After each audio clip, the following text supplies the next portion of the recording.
বাংলাদেশের আইনে যদি হয় একসাথে 50 পিস ইয়াবা বা 20 পিস 30 পিস ইয়াবা পাওয়া গেছে, তার জন্য 15 বছরের কারাদণ্ড, এরপর আর আগাম জামিন মামিন কিছু নাই। এরকম আইন যদি পাশ করা হয়, কালকে থেকে 2% নেমে যাবে, বাকি সব ভালো হয়ে যাবে।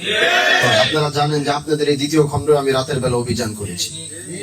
এখন আমার অভিযান করা দরকার প্রশাসনকে সাথে নিয়ে, প্রশাসনের সহযোগিতা যে পরিমাণে থাকা দরকার আমি এখনো স্যাটিসফ্যাকশন পাইনি, স্যাটিসফাই না। এজন্য আমি নিজে নামতে বাধ্য হয়েছি এবং আমিও দেখতে চাই তাকে কতবার জেলে দিব, তারা কতবার ছুটে আসবে।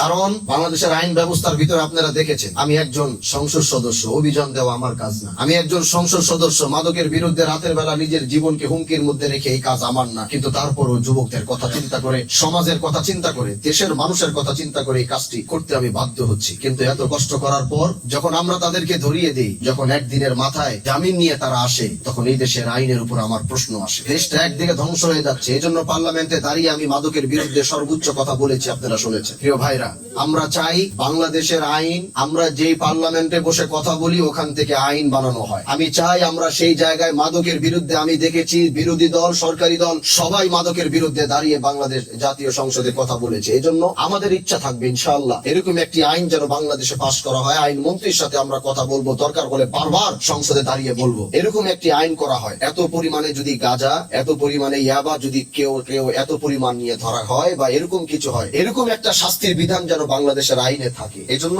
সমাজটা আমরা বাঁচাতে চাই। এই জন্যই আমরা এমপি আপনারা আমাদেরকে বানিয়েছেন, বিশ্বাস করেছেন যে অন্তত আমরা যদি হানজালা বাইরে এমপি বানাই, সে মাদক কারবারিদেরকে সহযোগিতা করবে না, পারলে রাতের বেলা ধরে নিয়ে যাবে। এই জন্যই তো এমপি বানাইছেন নাকি? এই জন্য এমপি বানিয়েছেন যে যদি বিচার ব্যবস্থার ভিতরে অন্তত তার আমলে বিচার করে কেউ টাকা খেয়ে গরিবের উপর অন্তত জুলুম করতে পারবে না।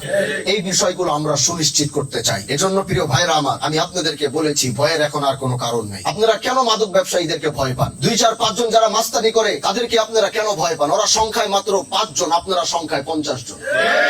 কিন্তু আপনারা ভয়ের কারণে সেই 5 জন আপনাদের উপর ক্ষমতা দেখায়, সেই 5 জন আপনাদের আধিপত্য দেখায়। আপনারা 50 জন একসাথে কাঁধে কাঁধ মিলিয়ে দাঁড়ায় যাবেন, এই 5 জনের সামর্থ্য হবে না আপনাদের সামনে। কেন ভয় পাবে? এজন্য সমাজ যদি পরিবর্তন করতে হয়, এই দ্বিতীয় খণ্ডের এই ইউনিয়নের এই মাটিতে দাঁড়িয়ে বলে যাচ্ছি, যেখানে মাদক ব্যবসায়ী পাবেন সেখানে মাদক ব্যবসায়ীকে ধরে ওকে এলাকা থেকে অবাঞ্ছিত ঘোষণা করবেন ইনশাআল্লাহ। কোন মাদক ব্যবসায়ী যেন এই দেশে থাকতে না পারে, মাদক ডিলার থাকতে না পারে। তো কতবার ছুটে আসবে, যতবার ছুটে আসবে ততবার ওর মাদক কারবারি সহ ওকে বারবার দরকার হলে পাঠাবো। কিন্তু আরেকটি কথা বলে যাচ্ছি, গতকালকে যেখানে আমি অভিযান করেছি, ওর নাম ছিল হচ্ছে, এর মধ্যে মেন যেটা ছিল ওর নাম ছিল কুয়াশা। এরকম কোন নাম হয় আগে আমি জানতাম না আসলে।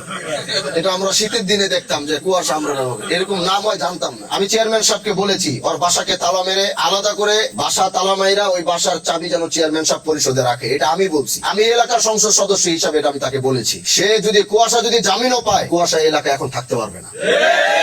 এখন যদি থাকে তাহলে আমি বুঝবো যে আপনারা সব দুর্বল মানুষ। কথা বুঝতে পারছেন আমার?